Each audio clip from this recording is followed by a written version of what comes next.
David for the latest news from the world of radio every Sunday morning at 10:30 on the International Radio Report on CKUT 90.3 FM in Montreal and online at ckut.ca.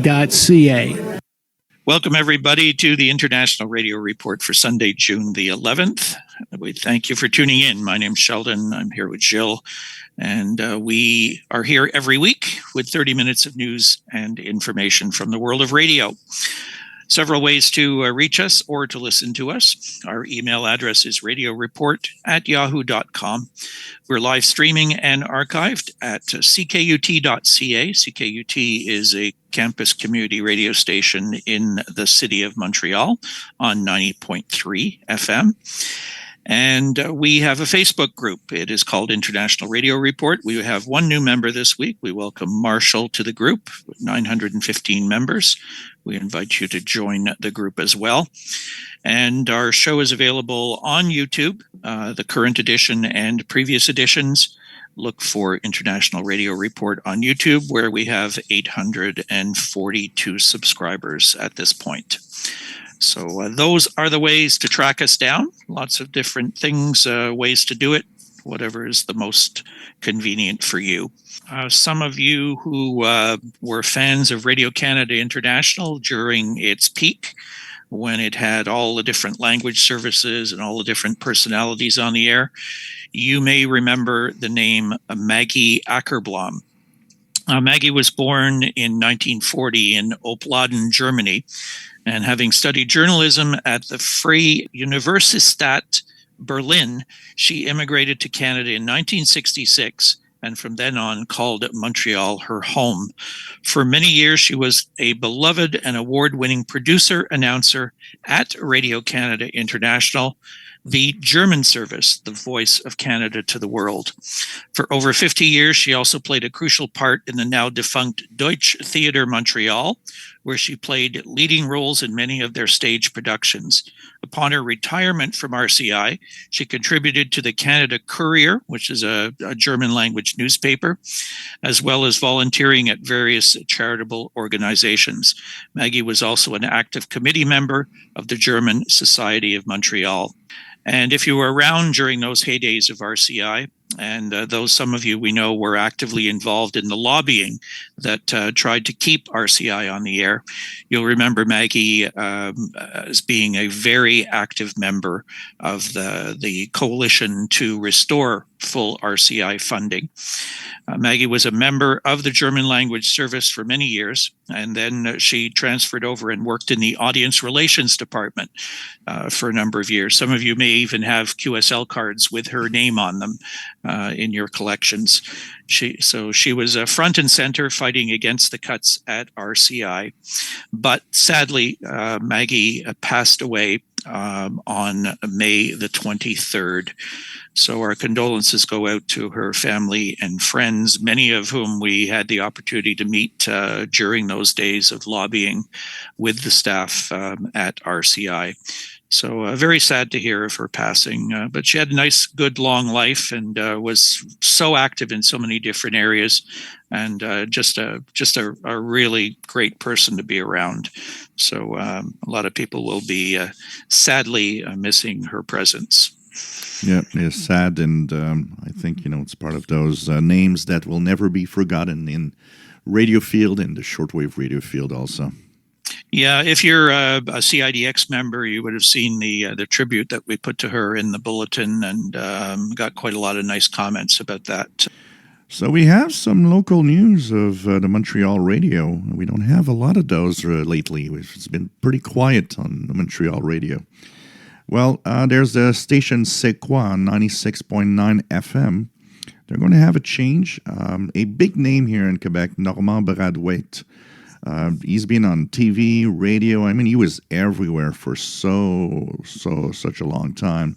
Very well known. Then kind of faded away. I know that in an interview, he had suffered a little bit of depression, and so he kind of faded away, and now he's kind of coming back. So what he's saying, actually, Normand Brathwaite said that he joined the show for Debout les Comiques which is a show early in the morning here on C'est Quoi. And he just joined and said hello, and then got asked a little question that was, would you kind of come back to radio? Would you be interested? And he said yes, so he'll be back starting this fall.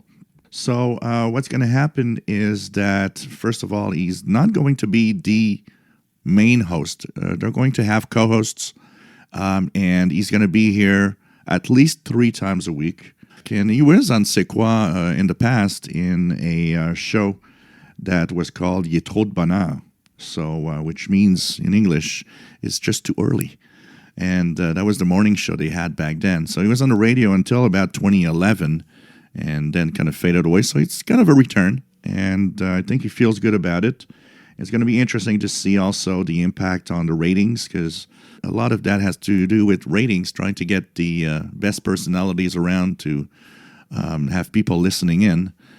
Yeah, it's sort of bucking the trend a little bit with so many stations wanting to get rid of personalities. Yep. For them to turn around and bring a very well-known name and personality back onto the radio again. So that will be happening in the fall on C'est Quoi FM, which is a French language station here in Montreal, on 96.9 on the FM band. This story is getting a lot of coverage. It's in French English media all over the place.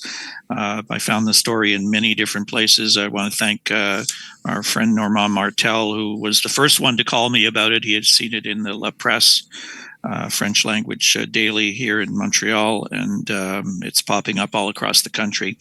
The headline is, "The Federal Court of Appeals reverses the decision of the CRTC blaming Radio-Canada for its use of the N-word." The story I pulled is from a service called Actual News Magazine on June the 8th. The Canadian Radio, Television and Telecommunications Commission, or CRTC, exceeded its powers when it blamed Radio-Canada for the use of the word beginning with an N during a radio broadcast, the court ruled on Thursday. Federal appeal, sending the agency back to do its homework. The court thus sides with the arguments presented last December by the Attorney General of Canada, who had himself rallied to the argument of the Canadian Broadcasting Corporation, or Radio-Canada, according to which the CRTC has exceeded its jurisdiction and that he failed to consider the applicable legal framework, as well as the CBC's freedom of expression as guaranteed by the Charter. That's what the ruling reads that was released on Thursday.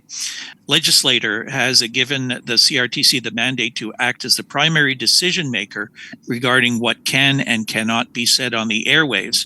I would return the matter to him so that he can decide again on the merit of the complaint, and this after having duly weighed the impact that his decision could have on the freedom of expression of the CBC, writes Chief Justice Marc Noel.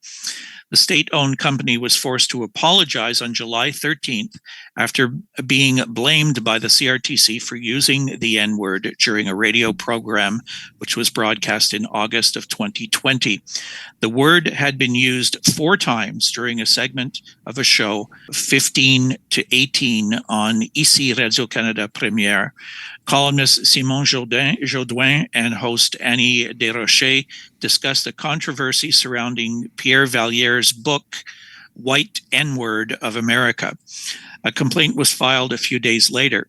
It was rejected by the first chief content officer and subsequently the CBC's French service ombudsman, who was in office at the time, Guy Gendron, refused to intervene, believing that the use of the word complied with current journalistic standards and practices. The complainant then turned to the CRTC, which agreed. It is this decision that has just been overturned by the Federal Court of Appeal. Bloc Québécois MP Martin Champoux was delighted. He said, "Happy with this decision. I hope that the CRTC will take the opportunity to try to better understand freedom of expression and that it will undertake to protect the spaces of exchange where it is possible to debate, even when the subject is sensitive." You know, on the radio, there's been a lot of cases where words are used in a bad way, in a bad context. But when it comes to talking about art about a book, something that you can discuss.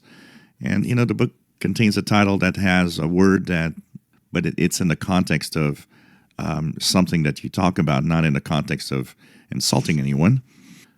Yeah, the book was published using the word, and they're discussing the book. How do you discuss the book without referring to the title of the book, which was released and did get published?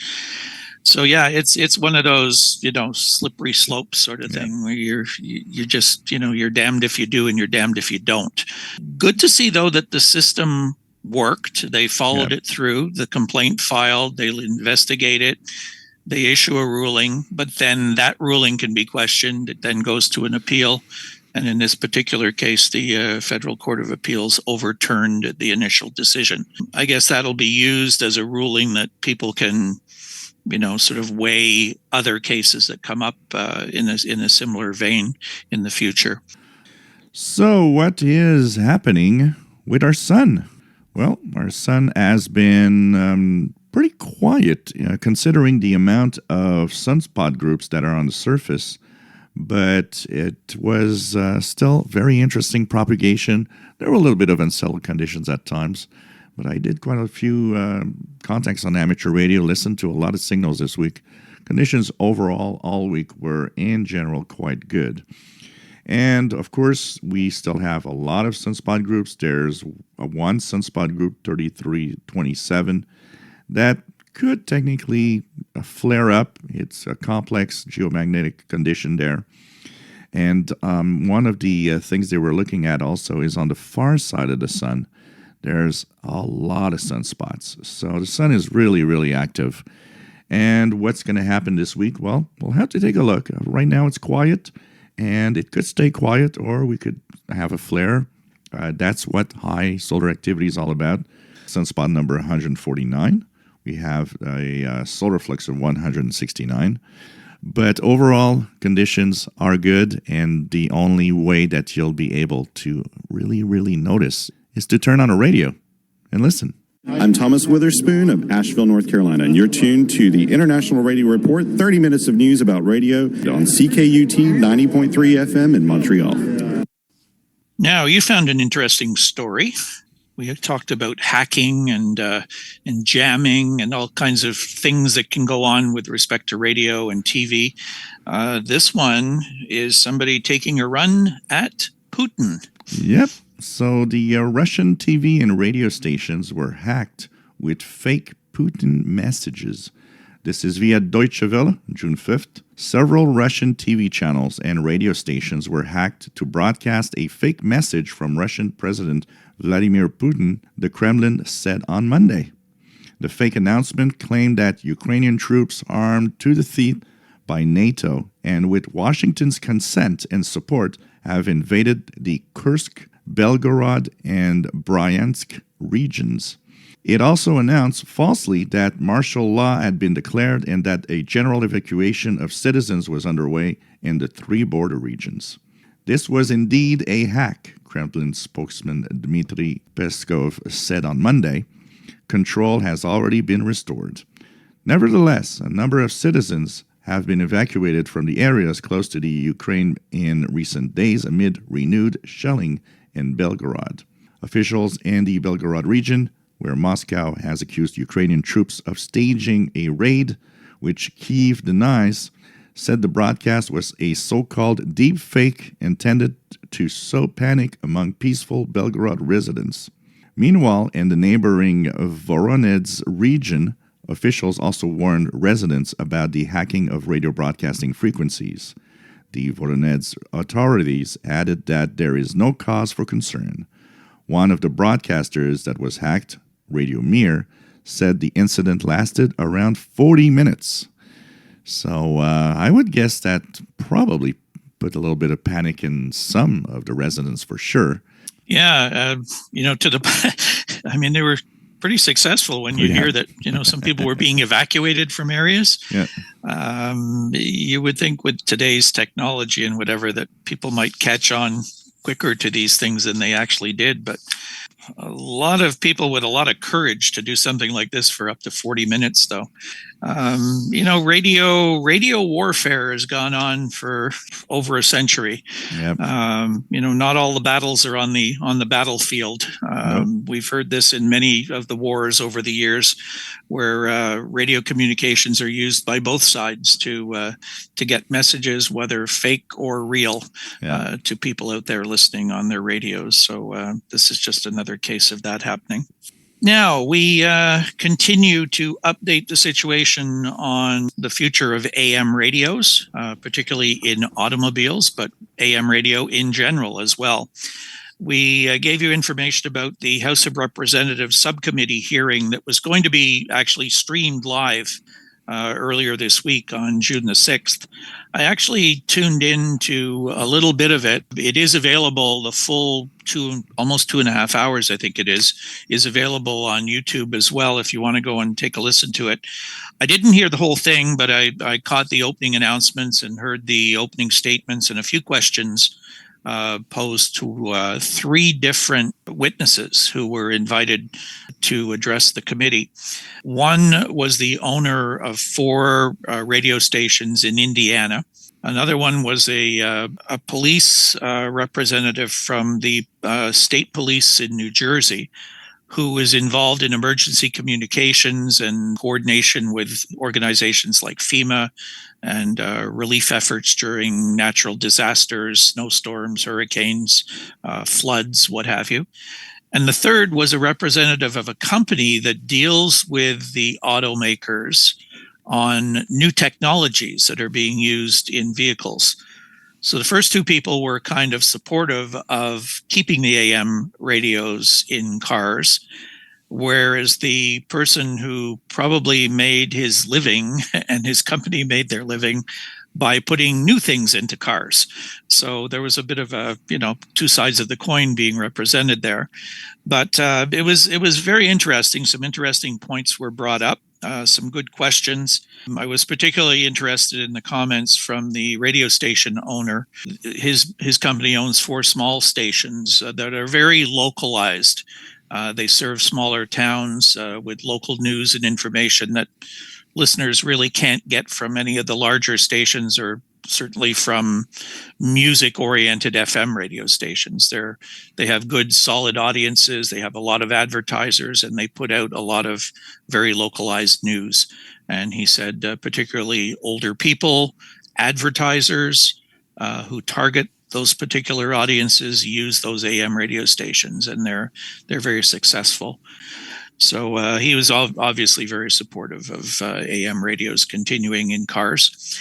Also, the representative from the New Jersey State Police, their first system of activation in any type of emergency is using AM radio stations over FM, over any of the new devices that are out there. I found it particularly amusing that both the people on the committee and the 3 witnesses kept using the term radio, alternating with the word wireless. They weren't connecting the fact that wireless is radio. It was like radio was one thing and wireless is another, and all those new technologies were wireless, but radio was just radio. The only reason they can work without a wire is that they use radio waves. And it was kind of funny how some people, I don't think, really realized that they were actually talking about the same thing but didn't realize it. Of course, people that have the high-tech technologies out there want you to use those new technologies. So for them, it's not interesting that we focus on AM radio. But I think at the other side, and I've seen this a lot among tech guys around me, my background as a tech guy that knows something about radio has helped me a lot over the years, like with Wi-Fi signals and stuff like that, which is something that pretty much other tech guys have very little knowledge about. If you see that field is difficult, imagine trying to have these people think of AM radio. It's probably, they don't even know how it works and how signals of AM radio can go far away. one of the owner of the 4 stations from Indiana talked about having worked and owned radio stations in Ohio. And he specifically mentioned a radio station that's still on the air today, WLW on 700 from Cincinnati. That station is a 50,000 watt station, and its signal covers 17 states. That gives you an indication of the reach of an AM broadcaster with that amount of power. An FM signal travels to the horizon, and once the curve of the Earth comes into play, that signal takes off and is gone. So the range is just nowhere near what it is of an AM radio station. So that was mentioned. The police representative spoke of services that were down when some of the hurricanes went through New Jersey and up the U.S. East Coast, of how many of the newer modern services were not working, yet the AM radio stations were on the air. So they really built a strong case for it, I think, not just for the AM radio in the cars, but AM radio in general. And, that leads to something that you wanted to talk about, of something we haven't seen much reaction from yet, and that's the AM station owners themselves. They're keeping so quiet. I haven't heard or read of any major AM station. So obviously there are some that are that don't want AM to go away, but the big majority of the AM stations and the big gun stations out there, I haven't heard any of them talk about it. Yeah, AM has kind of become the specialty band. The big high-profile, flashy stations are the FM stations. That's how often have you seen an AM radio station advertising somewhere? You don't see billboards for them. You don't see television ads. It's always the FM stations. But they even talked about that, these smaller AM stations that are serving specialized communities, whether it's ethnic communities, religious broadcasting stations, sports stations, business news talk, all types of specialty markets. Those stations are important. But what about the big ones? The 50,000 watt stations. They're costly to run these stations. Some of them are very successful. Some of them have been struggling.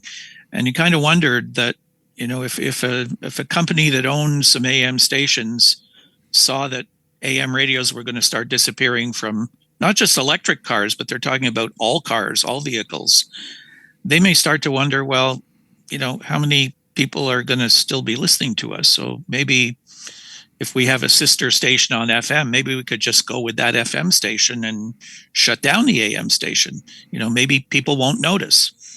I don't think that's going to happen.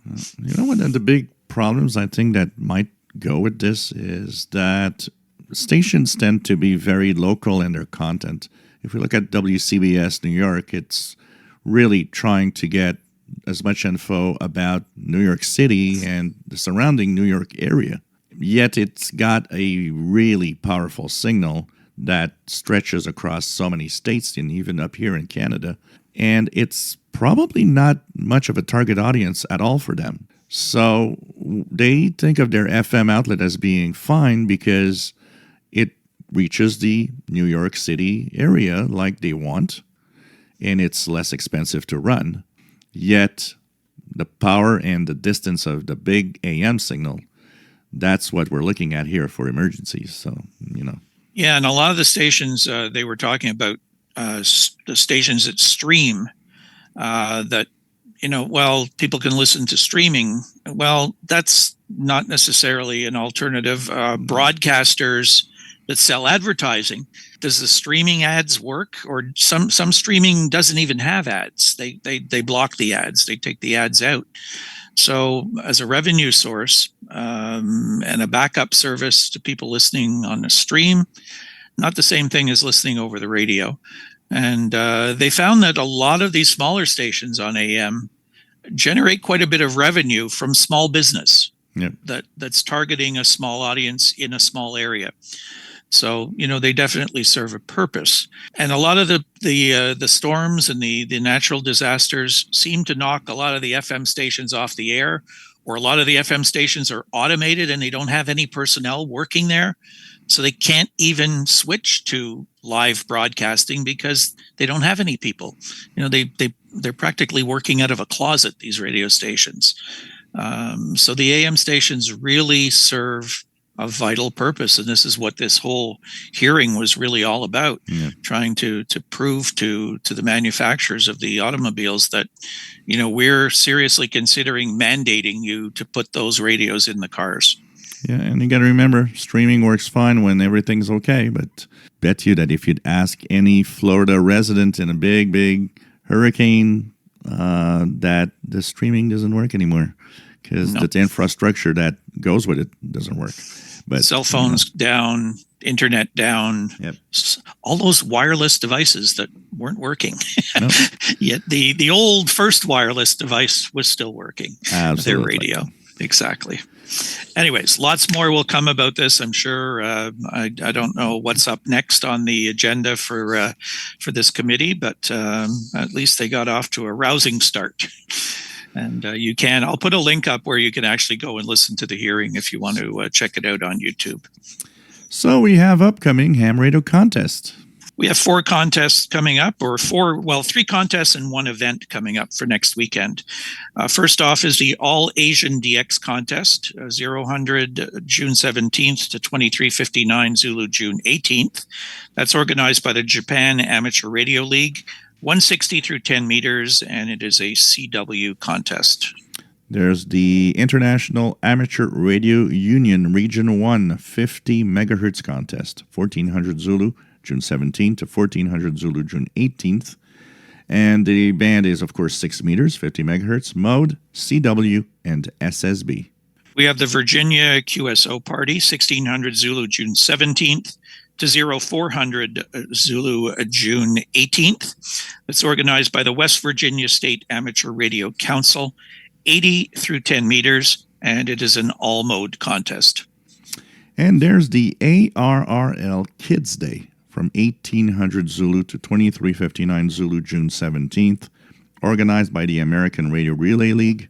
Kids Day is designed to give on-the-air experience to young people and hopefully foster interest in getting a license of their own.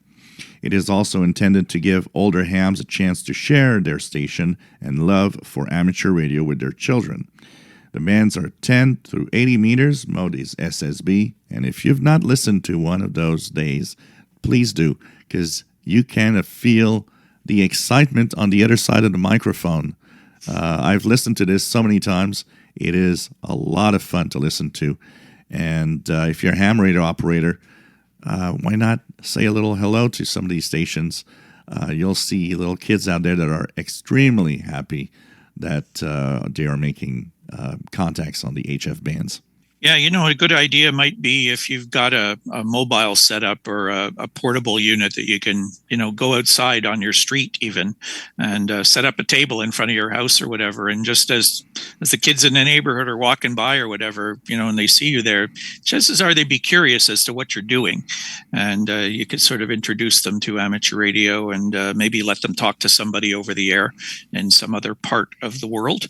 So, get creative with it. If you've got kids or grandkids or friends with kids, get them to check it out and either listen to other kids on the air, or if you're a ham, get them set up and let them talk to someone. I think it's a pretty good experience. Yep. Sure, they do it with their smartphones and their computers, and they're talking to all kinds of people, but to do it over the radio, it's kind of neat. So give it a shot. And it's a great way to have a new wave of amateur radio operators. We need them. Yep. We're all getting too old. Yep. We need some new blood for sure. So anyways. All right, that is going to do it for us this week. We thank you for tuning in. If you have any questions or comments, you can always reach us by email, radioreport@yahoo.com. And do check out our Facebook group and check out the show at your convenience on our YouTube channel. Have a great week, everybody. We'll talk to you again next Sunday morning. Bye-bye.